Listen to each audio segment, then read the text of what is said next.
Hey trappers, Dale Billingsley here, Billingsley Brand Lures. Guys, I'm just out here in the fur shed this morning, just milking beaver oil sacks. But I want to talk to y'all a minute about something that I feel is very important to us all, and that is the future of trapping.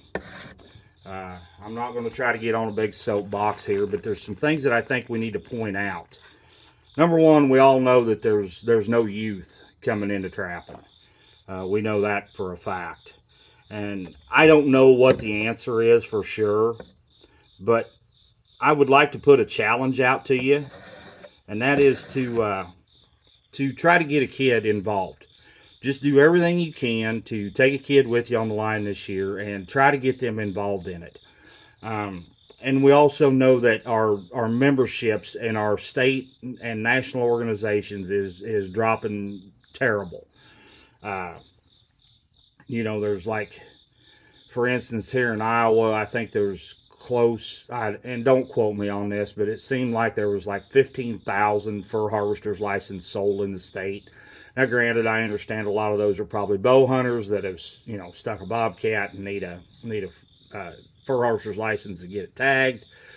A lot of them are dog hunters, running coon, running coyotes, predator callers, and I get all that. I really do. But still, let's take those out of the equation. Let's just say there's 5,000 trappers in the state of Iowa, licensed trappers right now. You know, if we could get even half of those to join the state association and to go ahead and join the national association too, guys, we'd be in a whole lot better shape. Uh, there's power in numbers when it comes to fighting for your rights and standing on the Senate steps or the House steps. There is power in numbers, and we need to do everything we can to try to get those numbers up. Now, I honestly, a lot of them have said, well, I'm going to buy so and so a membership. Especially here in Iowa, it's only a $10 membership without publication.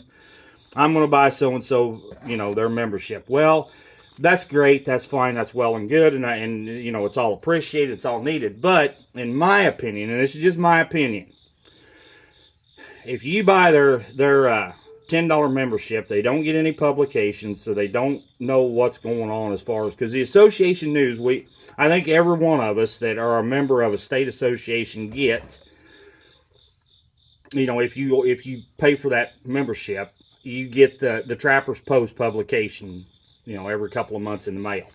And in the back of that is your state association news. There's a newsletter in the back of it, what's going on in your state.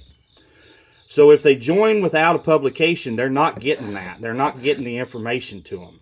Now, everybody says, well, you can go to the website, whatever, that's fine. And that's great, but how many people don't know that those websites exist? We're just trappers, and for years we've always said, well, we just want to be left alone and do our thing. Well, that's exactly what they've done. They've left us alone. And now we're fighting, tooth and nail to try to get people to come back. My opinion, and this is just it's just my opinion, every one of us that are members should go to our secretary, and every one of us should have a fistful of memberships, blanks, in our trucks.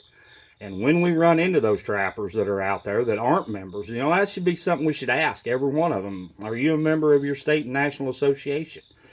If they're not, we need to hand them a membership blank right there. Now, granted, a lot of them are probably going to forget them, throw them on the dash or throw them away or whatever. But there'll be some of them that will fill them out and they will send them in. And that's where we start.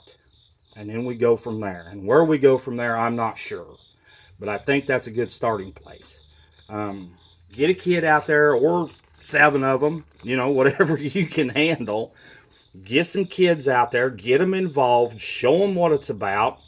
Let them set a trap. Let them run their own little line. I understand a lot of states, like here in Iowa, to do that, they've got to have their own license, but that license is usually at a reduced rate. So we need to do something. And I'm just as guilty. I'm not going to say I'm the perfect example of any of this. I am just as guilty, because during first season I'm running balls to the wall, and I don't feel like I ever have enough time to take a kid along and show them. And not only that, but I've seen me do it. I have burned a kid or two out, because they don't want to go as hard. They don't want to go as long as what I am.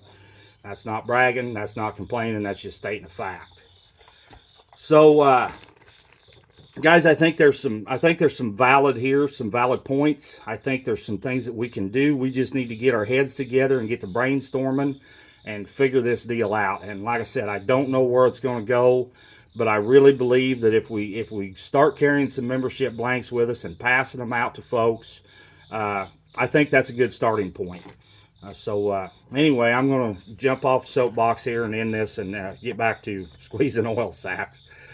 Guys, I appreciate you tuning in and watching. I appreciate you listening to me babble on here. Once again, this is Dale Billingsley with another one. Signing out.